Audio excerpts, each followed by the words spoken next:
नमस्कार और स्वागत है आप सभी का। आज 5 सितंबर को, जो कि विश्व स्पाइनल कॉर्ड इंजरी दिवस यानी कि world spinal cord injury day है, इस दिन हम हमारे एक मरीज से चर्चा करने वाले हैं और उनके अनुभव के बारे में कुछ जानकारी लेंगे। मैं और मेरे साथी डॉक्टर्स, कुछ हम जो यहाँ department of PMR AIIMS Raebareli में है, हम हमारे एक मरीज जो हमारे साथ पिछले 2 सालों से जिनका पुनर्वास जुड़ा हुआ है, उनसे हम आज कुछ बातें करेंगे, उनके अनुभव के बारे में जानेंगे, ताकि जो नए मरीज है जिनको ये दिक्कत से जूझना पड़ रहा है, उन्हें उनके अनुभव के द्वारा कुछ सीखने मिले और कुछ गलतियों के बारे में पता चले जो वो ना करे, और कुछ आगे के अपनी आगे की जिंदगी की तरफ किस नजरिए से देखना है, इसके बारे में थोड़ी जानकारी ले। नमस्कार सर। क्या आप मुझे उस दिन के बारे में बता सकते हैं जिस दिन चोट हुई थी, जिस दिन आप गिरे थे, उस दिन क्या हुआ था? और आपको क्या याद है कि चोट लगने के बाद के पहले कुछ दिनों में क्या क्या हुआ था? सर मैं 30 अगस्त को अपने घर में खाना खाने के बाद छत पे लेटा था। लाइट ना आने के कारण मैं छत के ऊपर लेटा हुआ था। मुझे बहुत गहरी नींद आई थी। उसके दौरान रात को लगभग 11-12 बजे के लगभग मैं नींद में ही पेशाब करने के लिए उठा। मेरे छत पे बाउंड्री ना होने के कारण मैं छत से मेरा एक पैर आगे पीछे होने के कारण से मैं छत से सीधा गिर गया। और गिरने के बाद फिर उसके बाद मतलब गिरने के कारण से मुझे उसके बाद कुछ भी पता नहीं लगा कि मेरे को हुआ क्या। फिर मैंने आवाज लगाई। आवाज लगाने के बाद दो चार लोग मुझे आए, उठाए। उठाने के बाद मुझे वो हॉस्पिटल ले गए। आपकी जो पुनर्वास की स्टोरी है, हमारे साथ जो कहानी रही है, वो नॉर्मल एकदम सीधी सीधी नहीं है। आपके चोट लगने के बाद आपको कुछ दिक्कतें हुई जिसके कारण आपका ऑपरेशन जल्दी नहीं हो पाया, और आपका ऑपरेशन आगे चल के हुआ, और उसके बाद भी आपका पुनर्वास हमारे पास होते रहा है। तो आपकी ये जो पुनर्वास हम्म। की जो प्रक्रिया होती है, अब इसमें बहुत सारी चीजें आती है, आपके शरीर से जुड़ी हुई बहुत सारे अलग अलग सिस्टम से हम डील करते हैं। पेशाब लैट्रिन की दिक्कतें होती है, घाव बनने की दिक्कतें होती है, कमजोरी, हाथ पैरों में सुनपन आना, दर्द होना, ये सारी चीजों से जूझते हैं। तो हम जानना चाहते हैं कि आपका अनुभव क्या रहा है इस पूरे पुनर्वास के दौरान। सर मेरे लिए पुनर्वास का पूरा का पूरा नया था। मुझे कुछ चीजें उम्मीद नहीं थी, कुछ चीजें उम्मीद थी। वो बिल्कुल ही अलग ही चलता गया है, कोई एक जैसा नहीं चलता गया है। कि मैंने सोचा कि मैं गिरने के बाद ऑपरेशन हो जाएगा। ऑपरेशन के बैक सोयर हो गया। बैक सोयर के बाद मैं आपके हॉस्पिटल आपके वार्ड में मैं भर्ती हुआ। उसको होते होते सही होते होते 1 साल अब वो हो गया। 1 साल बाद जब मेरा ऑपरेशन भी हुआ, साल हो गया अभी चलने में। ना वो चीजें मिल पाई या वो हुआ है तो काफी चीजें अलग रहती रही। काफी वो मतलब जैसी ऊपर नहीं हुई। नीचे। हाँ, काफी ऊपर नीचे चीजें होती रही है और एकदम सीधे सीधे से आपका नहीं हो पाया है। ठीक है, आपको ऐसा कोई नहीं एक हो पाया। मोमेंट, आपको अपने इस पूरे पुनर्वास के प्रक्रिया में ऐसा कोई एक मोमेंट या एक कोई पल याद है जब आपको लगा था कि आप पहले एकदम ही हिम्मत हार चुके थे और आपको अचानक से लगा कि नहीं, मुझ में अभी भी ताकत है और मैं और बेहतर हो सकता हूँ, और बेहतर अपने आप को पुश कर सकता हूँ अपने आप को? ऐसा कोई एक आपको पल याद है, या किस तरह से रहा है ये? हाँ, और अच्छी तरह याद है कि मेरे आपके वार्ड में भर्ती होने के 3 मंथ बाद, लगभग लगभग 3 महीने बाद, जब सबसे पहली बार मेरा पैर हल्का सा मूवमेंट हुआ था। हल्का सा मूवमेंट हुआ था कि मेरा पैर हल्का सा उठा था अपने आप। उसके बाद ऐसा लगा कि मैं अपने आप को चला पाऊंगा। मतलब आपको एकदम मैं से चल नई, आपको एक नई उम्मीद जागी कि आप आगे और बेहतर हो पाएंगे, और आप चल भी हो पाएंगे और सकता आप इम्प्रूव होते जाएंगे। और है, इम्प्रूव होते जाऊंगा। उससे 3 महीने तो मुझे ऐसा लगा कि मैं कभी हिल ही नहीं पाऊंगा। जी, तो आपके इस पूरे जर्नी में आपका जो भी ये सफर रहा है अब तक का, इस सब में आपका पुनर्वास की प्रक्रिया में आपसे जिन जिन डॉक्टरों से, थेरेपिस्ट से, उसके अलावा नर्सेस जो होती है, और बाकी इस पूरे टीम में जो जो अलग अलग लोग होते हैं, इन सब का आपके इस पुनर्वास के प्रोसेस में, प्रक्रिया में क्या रोल रहा है? जब मेरी उम्मीद टूटती तो डॉक्टर्स और नर्सों की उम्मीदों से के कारण से मैं आगे चला। नहीं तो उम्मीद तो टूट ही जाती आदमी 1 साल पे लेटा रहेगा, उसकी उम्मीद तो टूट ही जाती है। एक महीने में लेटने में उम्मीद टूट जाती है तो उम्मीद टूटने लग जाती है।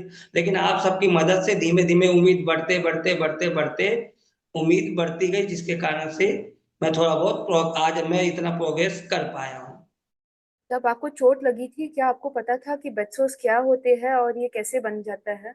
जब मेरे को चोट लगी थी और मेरा बैक शॉट हुआ था, इसके बारे में मेरे को पहले कोई भी जानकारी नहीं थी। और कब पता चला कि बेड सोर्स की वजह से इतनी ज्यादा दिक्कत हो जाती है? मैम, ये मेरे को खोने के बाद ही मुझे पता लगा कि इससे इतनी सारी दिक्कतें हो सकती है कि आदमी के ऑपरेशंस नहीं हो सकते और कई चीजें आती है कि बैक शॉट बहुत ज्यादा तकलीफ बढ़ जाती है। मैम, जब मेरे को बैक्सर हुआ था उसके कारण से मेरा 1 साल तक ऑपरेशन नहीं हो पाया।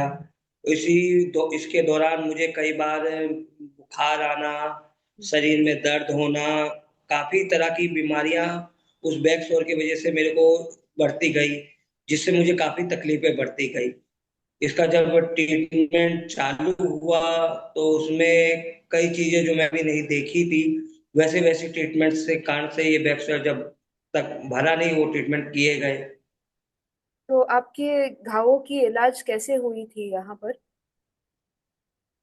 मैम, सबसे पहले तो घाव की मेरी क्या बोलते हैं, घाव जख्म को साफ करके सूखी पट्टियां की गई। ठीक है। उसके बाद एक मशीन लगाई गई। वैक मशीन लगाने के बाद काफी 2-3 बार 3 बार वैक मशीन लगाई गई। 3 बार वैक मशीन के बाद फिर मेरे को मेरे ही ब्लड द्वारा क्या बोलते हैं दवाई बनाई गई। उस दवाई को मेरे अंदर दोबारा डाला गया, जख्म पे डाला गया। उसके द्वारा से ये सारी ट्रीटमेंट मेरी चली है। इस इलाज के बारे में ये बता रहे हैं, इसको ऑटोलोगस प्लेटलेट रिच फिब्रिन बोलते हैं। जहाँ मरीज के खून से ही एक दवा बनती है जिसमें प्लेटलेट की अमाउंट ज्यादा होती है, और वो घाव को भरने में तेजी से मदद करती है। घाव ठीक होने से आपके पुनर्वास की प्रगति में क्या अंतर हुआ था? सर, मैम, जब ये घाव भरा तो सबसे पहले फर्स्ट ऑफ ऑल ये पीआरएफ के द्वारा जो मेरा घाव भरा है, उसके बाद मेरा सबसे पहले तो ऑपरेशन संभव हुआ, जो हम्म। 1 साल तक टला था। घाव भर गया तो उसके बाद ऑपरेशन हुआ।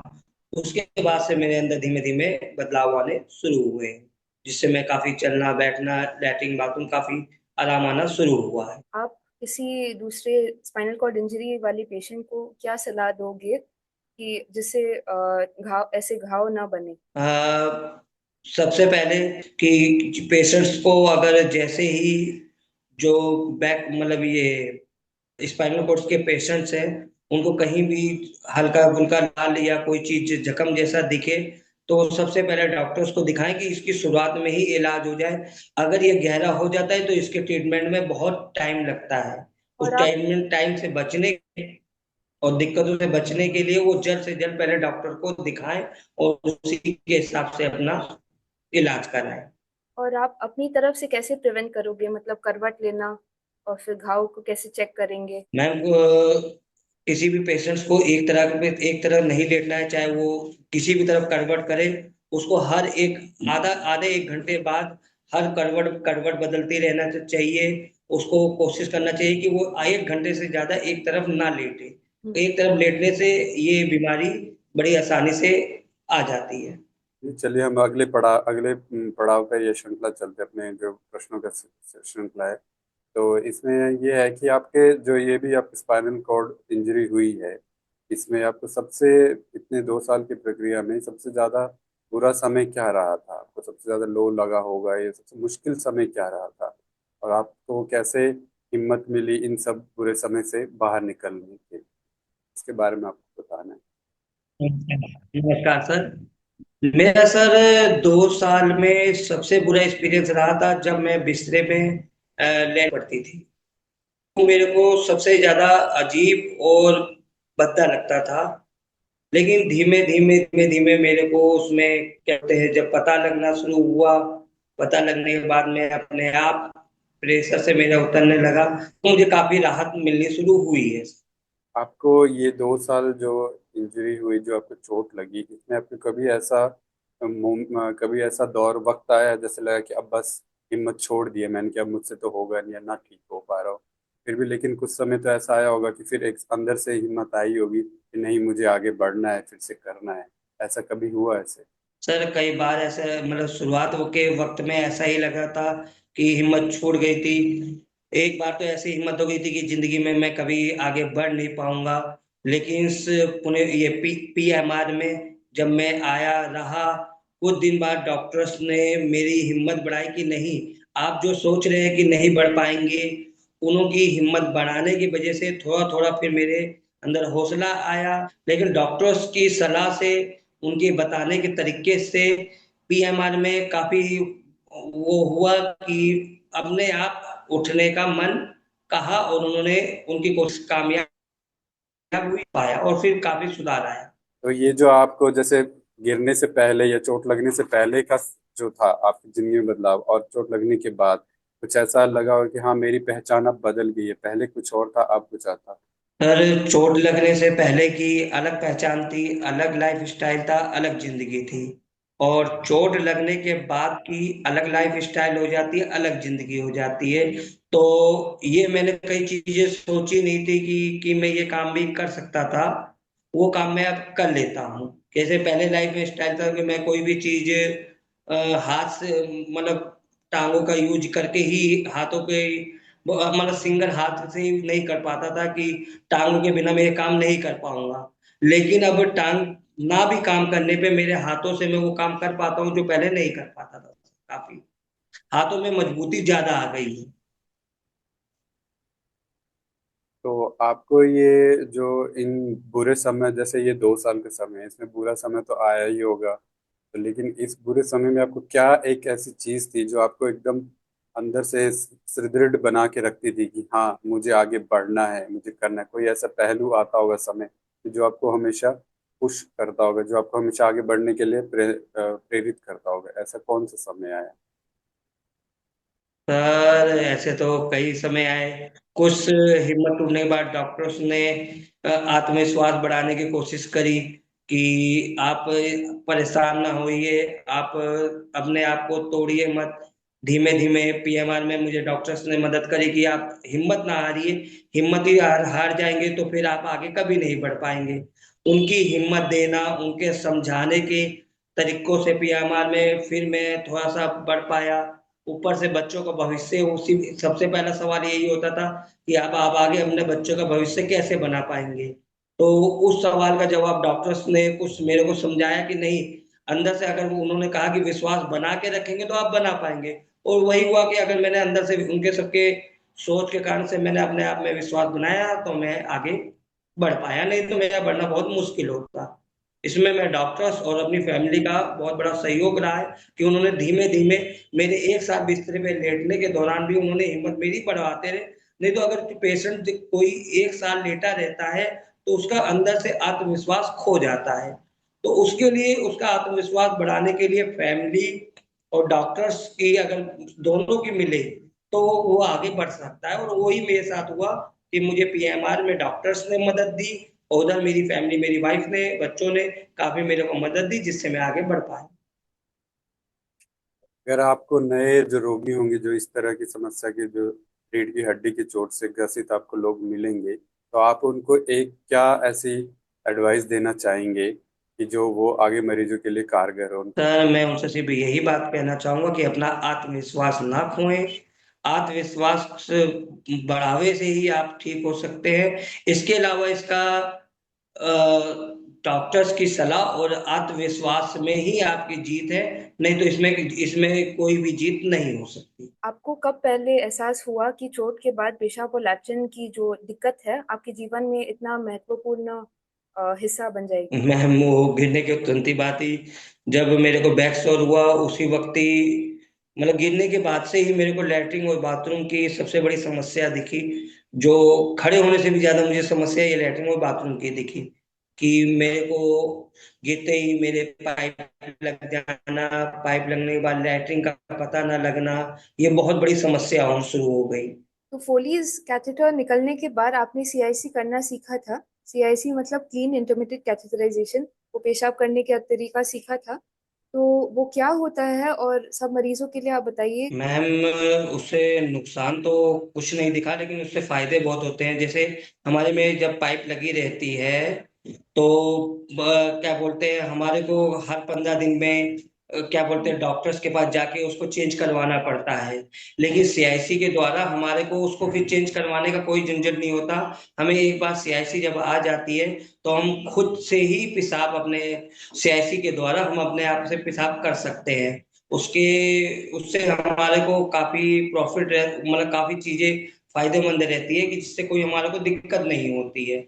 और विदाउट जब तक पाइप पड़ी रहती है उससे हमारे को काफी दिक्कतें रहती है कि हम क्या बोलते हैं, हर 15 दिन बाद डॉक्टर से जाके चेंज करवाएं, या कोई बीच बीच में रुक गई तो हमारे को फिर चेंज 15 दिन क्या 2 दिन में, या अगर जैसे रुक गई 1 दिन बाद तो फिर हमें चेंज कराना पड़ता है। ऐसा कोई झंझट नहीं रहता। सीआईसी से हम आराम से टॉयलेट कर सकते हैं। और इससे आपके आत्मविश्वास और दिनचर्या पर क्या प्रभाव पड़ा है और दूसरों की नजरिया से क्या मतलब चेंज हुआ है आपको लगता है। मैम, क्या होता है कि ये सीआईसी के बारे में जब पाइप पड़ी रहती है तो दुनिया को पता रहता है कि इनको पेशाब की दिक्कत है।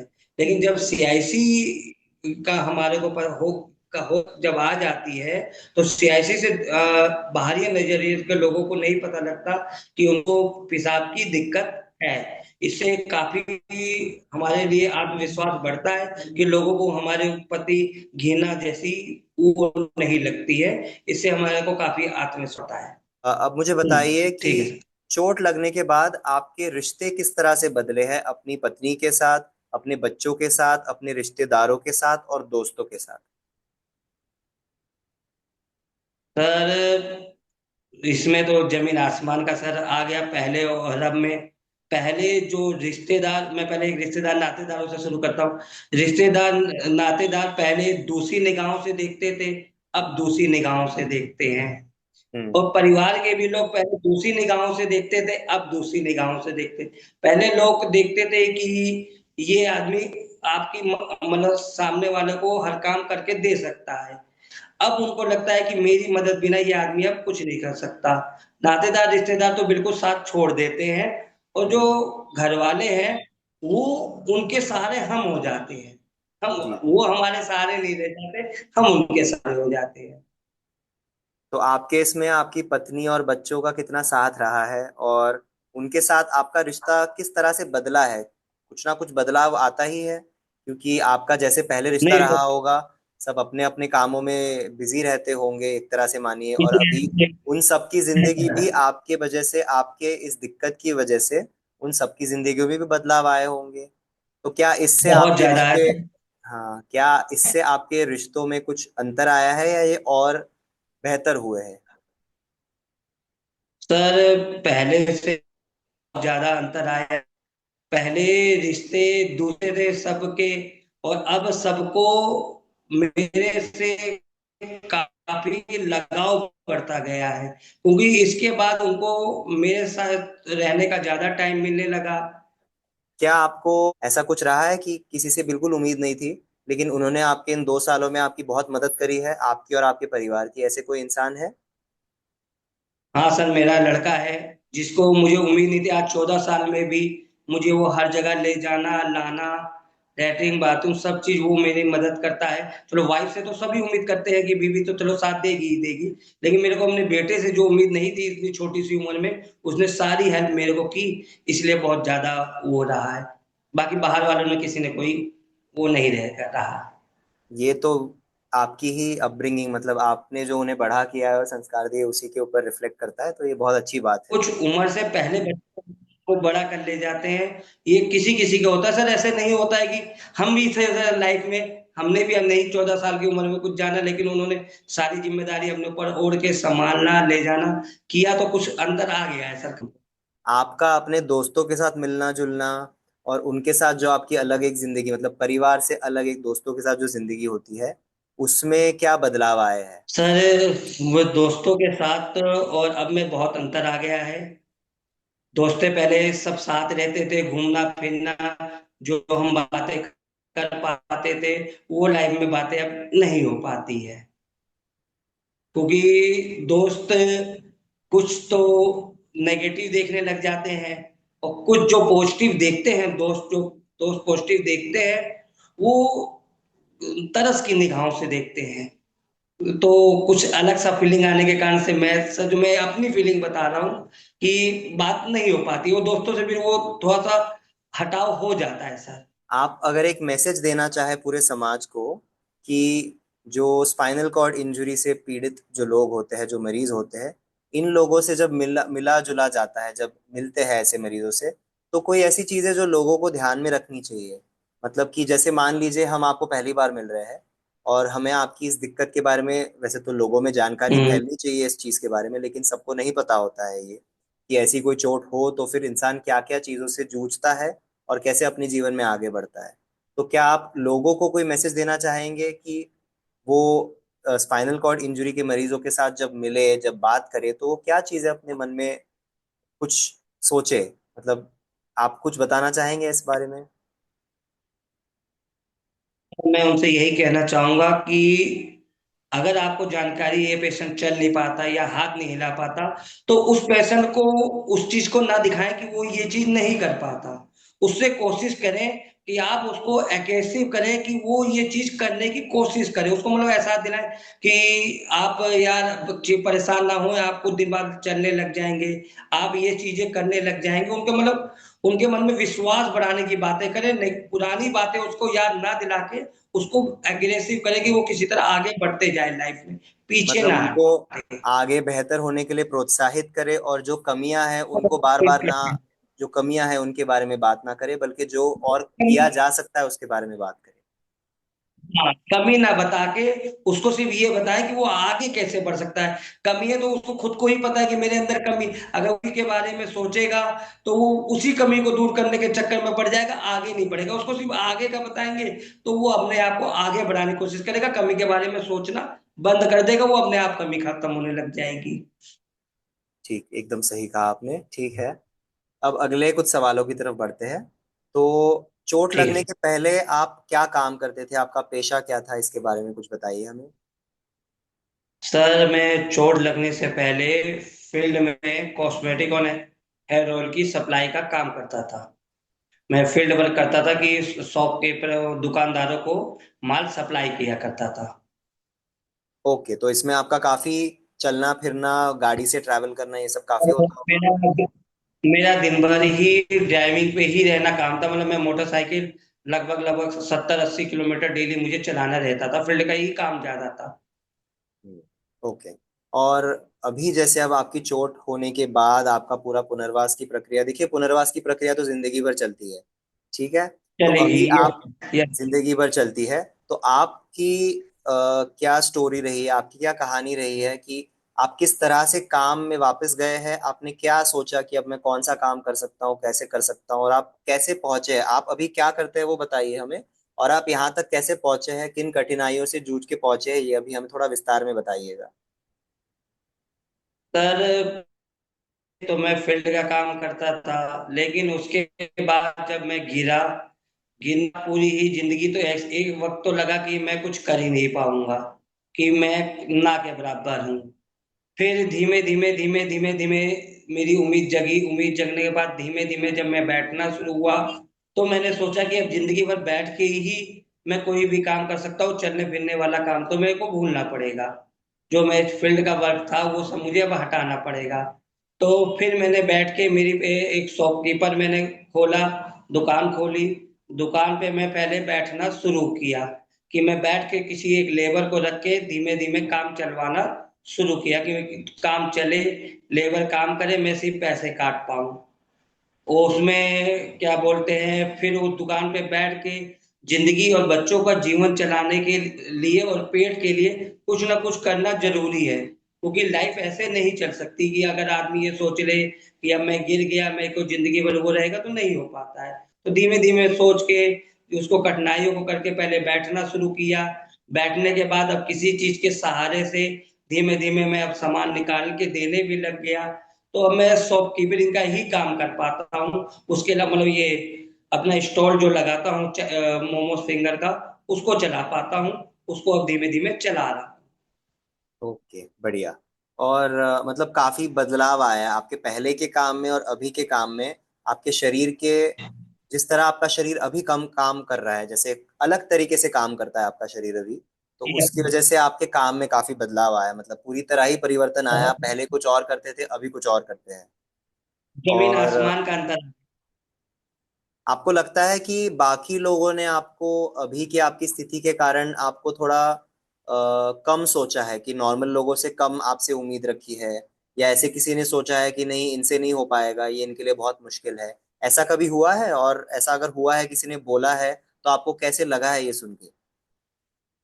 नहीं सर, ऐसा क्योंकि अब बहुत लगता है कि कई चीजें होती हैं जो लोग कहते हैं ये कभी चल नहीं पाएगा या ये कभी उठ के सामान नहीं दे पाएगा, तो वो चीजों में फीलिंग आती है। फिर मन में आता है कि क्यों नहीं यार, मैं कर नहीं पाऊंगा, इसको कोशिश करता हूँ। कुछ कठिनाइयां बहुत सारी आती हैं कि कोई चीजें को निकालने करने में और उस वक्त में इस वक्त में अंतर है, तो वो चीजें नहीं कर पाता, लेकिन कोशिश करता हूँ। कभी सफलता मिलती है, कभी कभी विफल ही रह जाता हूँ, लेकिन ये लाइफ में सर उतार मिलता रहता है। ये तो सभी के साथ रहता है, ये तो कोई मरीज हो, किसी बीमारी से जूझ रहा हो या ना जूझ रहा हो, उतार चढ़ाव तो सभी के इसमें होने ही वाले हैं। और रहता है सर। ऐसी कौन सी मतलब चीजें हैं कि आपको ऐसे लोगों से भी सहारा मिला है? जैसे आपकी शॉप है, वहां पे कोई और काम करता था, आप मैनेज करते थे उसे, हाँ तो हाँ उन लोगों से आपको काफी मदद हुई होगी। सर, जिसके सहारे मैंने ये काम शुरू किया था उसने तो मुझे आधे रास्ते में धोखा दे दिया था। लेबर था, लेबर रुकी नहीं, वो चली गई। तो इसमें मेरा सहयोग देने के लिए मेरी वाइफ ने बहुत मदद करी, जिसके कारण से मैं बहुत अभी तक ये कर पाया। अगर वो ना रहती, उन्होंने उसकी जगह पे अपने आप को खड़ा किया, खड़ा करने के बाद सारा स्टेबल अपने ऊपर लिया, लेने के बाद उन्होंने फिर धीमे धीमे धीमे धीमे मुझे हौसला दिया कि अगर आप कोशिश करते हो तो आप निकाल लोगे, घबराओ मत। मैं घबराता था कई चीजों से, उसने हिम्मत बढ़ाई, तो थोड़ा थोड़ा धीमे धीमे बढ़ करके मैं उसको फिर अब अपने आप ही चलाने लग गया हूँ। आपको क्या लगता है कि क्या बदलाव होने चाहिए? या जैसे मान लो आपको एक मौका मिले कि आप बड़ी कंपनियों से या किसी से बात करें, कि आपके जैसे और भी जो लोग होंगे जिनको दिक्कत हुई है, कि पहले जो वो काम करते थे अभी नहीं कर पा रहे हैं, तो ऐसे लोगों के लिए, इन लोगों के लिए और काम की मतलब अपॉर्चुनिटीज बने, या दूसरी जगहों पर इनको और मौका दिया जाए लोगों को। हम सब, मैं बड़ी कंपनियों से सिर्फ एक ही मैसेज देना चाहूंगा कि हम पहले जैसे वर्क्स तो नहीं कर सकते जो आपके कंपनियों में लगे हैं, उन जैसे वर्क्स नहीं कर सकते, लेकिन हमारे अंदर जो काबिलियत है, आप उसके हिसाब से हमारे को अगर आप जॉब देते हैं तो हम उससे बेहतर करने की कोशिश करेंगे। जो काबिल आदमी कर रहा है उससे हम बेहतर तो नहीं कर सकेंगे, लेकिन उससे कोशिश करेंगे कि बेहतर से बेहतर काम करके कंपनियों को हम फायदा दे सके। इसलिए हमारे जैसे लोगों को कुछ ना कुछ आपको जॉब के लिए इनवाइट करना चाहिए। बहुत इससे सही कहा हमारा आपने। हौसला बढ़ता है और विश्वास भी बढ़ता है हमारा। आत्मविश्वास बढ़ेगा, आपका हौसला बढ़ेगा, और आप बेहतर की दिशा में ही जाएंगे। और इस तरह से आपकी काबिलियत, हर इंसान की काबिलियत के हिसाब से उन्हें एक मौका दिया जाना चाहिए। ये आपने एकदम सही कहा है। शुक्रिया। चोट लगने के पहले आपकी जिंदगी से अब मतलब क्या उम्मीदें थी अपने काम को और अपने करियर को लेकर, और अभी वो किस तरह से शिफ्ट हुई है या बदल गई है? कि पहले किसी दिशा में चल रही थी, अब थोड़ी बदल गई होगी। आप अपने आप को 5 साल बाद, 10 साल बाद क्या करते हुए देखते हैं अभी? इसके बारे में थोड़ा बताइए हमें। सर, पहले की जो उम्मीदें थी वो तो सपना बुरी तरह ऐसा है कि जो हमने सपना देखा था कि हम अपने बदौलत इतने काबिल होंगे कि बच्चों को हम अपने मंजिल तक पहुंचा पाएंगे, लेकिन अब वो चीज तो टूट गई सर। अब हमारे को कुछ बच्चों के सहारे ही हम कुछ कर पा रहे हैं। अब वो सपना तो सब बिल्कुल ही अलग हो जाता है कि जो हम सोचते हैं कि हम अगर हम फील्ड वर्क करते तो हम बच्चों के लिए भविष्य बना दिए होते, बच्चे अपने काबिल हो जाते, हम भी किसी काबिल होते कि अपनी बुढ़ापी में अपना आपको सहारा मांगने की जगह हम सहारा दे सकते। लेकिन इस लाइफ के बाद इंसान को सहारा लेना ही पड़ जाता है, बिना सहारे जिंदगी कटना बहुत मुश्किल हो जाता मुश्किल हो जाता है। नहीं, है। बिल्कुल आपने अलग एकदम रहना सही चाहिए। कहा। और मैं चाहता हूँ कि हमें जो भी लोग अभी इस समय सुन रहे हैं आपकी इस जो पूरी जो आपकी जर्नी रही है 2 साल की, इसके बारे में जो भी लोग सुन रहे हैं, आप उनको ये बताइए कि आपको जब दिक्कत हुई थी तो पहले 1 महीने में आपकी किस तरह क्या हालत थी और आज आपकी क्या है, शॉर्ट में बताना है। मतलब कि उस टाइम पे आप क्या क्या नहीं कर पाते थे और आज आप क्या क्या कर पा रहे हैं, ये बताइए। सर मैं उस वक्त तो बिल्कुल हिल भी नहीं पाता जब मैं गिरा था। उसके बाद मेरे नीचे का पूरा अंग एक तरह काम करना बिल्कुल खत्म हो चुका था, सुन्न हो चुका था, कुछ भी काम नहीं कर पाता। अब मैं किसी भी चीज के सहारे हर काम को मैं कर सकता हूँ, जैसे नहाना, लैट्रिन, बाथरूम नहीं लेकिन लैट्रिन, और कहीं कोई चीज आना जाना सहारे से आना जाना, किसी के पीछे बैठ के ट्रैवल करना, मैं हर कई काम कर पाता हूँ। लेकिन जब शुरुआत के में कुछ भी जीरो था कि मैं अपने आप पलटी भी मतलब पलट भी तरफ से दूसरी तरफ अपने आप हो पाऊँ। ठीक है, बहुत बढ़िया। मतलब आप पहले लगभग बिस्तर में ही थे, बिल्कुल भी पैरों में ताकत ना होना, यस। सुनपन होना, पेशाब लैट्रिन की दिक्कतें होना, और इन सब चीजों का किसी ना किसी तरीके से आपके इस पूरे पुनर्वास की प्रक्रिया में उपाय निकलते गए हैं और आप आगे अपने जीवन में बढ़ते गए हैं। आपको अभी इस 2 साल के जो ये इस बीमारी की प्रक्रिया में आपको सबसे बड़ी बाधाएं, आपको एक स्वतंत्र और सम्मानपूर्वक जीवन जिंदगी जीने में क्या दिक्कत आई है, सबसे बड़ी दिक्कत आपको बताएं। तो सबसे बड़ी दिक्कतें आती है कि जैसे कहीं पे हमारे को चढ़ मतलब बाहर जाने के बाद लैट्रिन बाथरूम मतलब क्या बोलते हैं ये ना होने का, टॉयलेट्स ना होने के कारण से, और कहीं ज्यादा चढ़ाव रहता है, जैसे बस पे यात्रा करनी है या ट्रेन पे यात्रा करनी होती है तो उन पे दिक्कत होती है। तो इन सब चीज के बारे में काफी दिक्कतें आती है कि हम ये होना चाहिए कि समाज भी कोशिश करे कि ज्यादा से ज्यादा मतलब कि पब्लिक टॉयलेट्स बनाए, जिससे हम सबको ज्यादा दूर के यात्रा ना करनी पड़े। दूसरा, थोड़ा सा मदद रहे कि जो विकलांग रहते हैं वो किसी तरह ट्रेवल्स कर पाए आराम से। ये सब चीजों में काफी बाधाएं आती है। अभी जो हालांकि सरकार ने जो भी सुविधाएं दे रखी है सार्वजनिक स्थल पे, आप कहाँ अपने आप को देखते हो कि आप अलग महसूस करते हो, मतलब छूटा हुआ महसूस करते हो, आपको लगता है कि जैसे ये चीज आपके लिए है ही नहीं। जो अभी हाल फिलहाल के जो करंटली जो चीजें, बिल्डिंग या कुछ भी जो बना हुआ है, पब्लिक ट्रांसपोर्ट या ये सब, इस सब के बारे में बताना है कि आपको कहाँ। सर अभी जो पब्लिक ट्रांसपोर्ट से आई है ये, या गवर्नमेंट की कई चीजें हमारे सबके लिए दी गई हैं। ऐसा नहीं है कि हमारे को गवर्नमेंट ने नहीं दिया कुछ भी, हमारे लिए गवर्नमेंट ने सोचा है, लेकिन जितना और बेहतर वो कर सकते हैं उतना बेहतर अभी उन्होंने हमारे सबके लायक नहीं किया है। क्योंकि जैसे ट्रेवल्स करना हो तो हर जगह हमारे सबके लिए चढ़ाव के लिए दिक्कत है कि सीधी चढ़ाव नहीं हो सकती। हमारे को 3 सीढ़ी या 4 सीढ़ी किसी तरह पकड़ के हम चढ़ सकते हैं। और क्या बोलते हैं, कुछ चीजों में है जिसमें हमारे को यात्रा में दिक्कत हुई, और फिजिकली कई चीजों में उनके सुधार हुए हैं, लेकिन उतने नहीं हुए जितनी वो उसमें अभी बहुत दिक्कत है कि विकलांगों के लिए कुछ ही कुछ चीजें हैं, सारी चीजों में वो नहीं चढ़ सकते हैं। आपको कोई सरकारी ऐसी योजनाएं पता है, इस योजना का नाम पता है आपको? सर एक तो विकलांग पेंशन योजना पता है, जो विकलांगों को दी जाती है। और दूसरी ट्रेवल्स में उनको छूट दी जाती है, इसके बारे में पता है। बस इसके इन्हीं दो की नॉलेज है मेरे। आपको लगता है ये कितनी सफल है, कितनी मददगार है किसी इस तरह के मरीज के लिए ये योजनाएं? और अगर इसमें कुछ कमियां हैं तो उसको कैसे सुधार करा जा सकता है, या सरकार उसके बारे में कुछ सोच सकती है कि क्या क्या क्या हमें इसमें सुधार करना है? सर पहले तो उनको गवर्नमेंट को, जैसे ये पेशेंट्स होते हैं, उनको किसी की मतलब मोबाइल के ही माध्यम से उनको अपनी योजनाओं के बारे में बताना चाहिए, क्योंकि बहुत चीजें हर पेशेंट्स को नहीं पता होती है कि हमारे को गवर्नमेंट ने ये चीजें दी हैं, गवर्नमेंट ने हमारे को ये भी दे रखी है। 90% पेशेंटों को तो यही नहीं पता होता कि हमारे को उन गवर्नमेंट ने हमें क्या क्या योजनाएं दे रखी हैं। अगर आपको 5 मिनट दिए जाए किसी योजना बनाने वाले अधिकारी के साथ, तो आप उसमें किस चीज की सबसे पहले प्राथमिकता रखना पसंद करेंगे? सबसे पहले इम्पोर्टेंट चीज क्या बोलेंगे, किस चीज को आपको प्राथमिकता ज्यादा से? सर मैं फर्स्ट ऑफ ऑल तो उनसे अधिकारियों से कहूंगा कि वो अपने मरीजों को सारी योजनाओं के बारे में पहले बताएं। उसके बाद उनके लिए मतलब मैं सारी योजनाएं बताएं कि अधिकारी पहले डायरेक्ट कांटेक्ट करके या क्या बोलते हैं मैसेज के द्वारा उनको पहले योजनाओं के बारे में बताएं।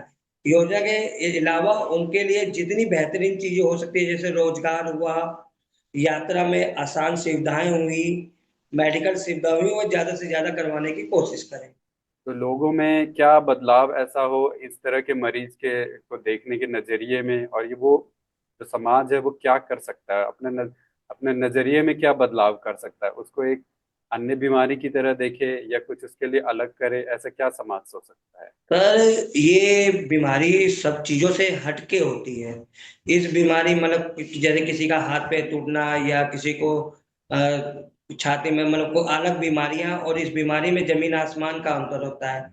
इसमें आदमी का आत्मविश्वास बढ़ाने से हो सकता है, उसमें दवाइयों और मेडिसिन से सही हो सकता है, इसमें आत्मविश्वास बढ़ाने से सही हो सकता है। यही समाज को करना चाहिए कि वो ज्यादा से ज्यादा बाहरी लोग उसके आत्मविश्वास को बढ़ावा दे सके, क्योंकि इसमें आत्मविश्वास की जरूरत पड़ती है। आपको क्या लगता है कि लोगों को आपकी जिंदगी के बारे में, मतलब ऐसे नहीं, जो इस तरह के मरीज की जिंदगी जो हो जाती है उसके बारे में क्या जानकारी होनी चाहिए, क्या समझना चाहिए, या उसके बारे में कैसा रवैया रखना चाहिए? सर उनके बारे में अच्छा रवैया रखना चाहिए। उनको हर चीज के लिए बढ़ाने बढ़ावा देता रहना चाहिए। और मीडिया के लोगों को भी कोशिश करनी चाहिए कि इन पेशेंटों के बारे में ज्यादा से ज्यादा छापे कि ये थोड़े अलग होते हैं, इनसे और लोगों को भी जानकारी दें कि ये मरीज और क्या बोलते हैं अदर अदर बीमारी में अंतर है।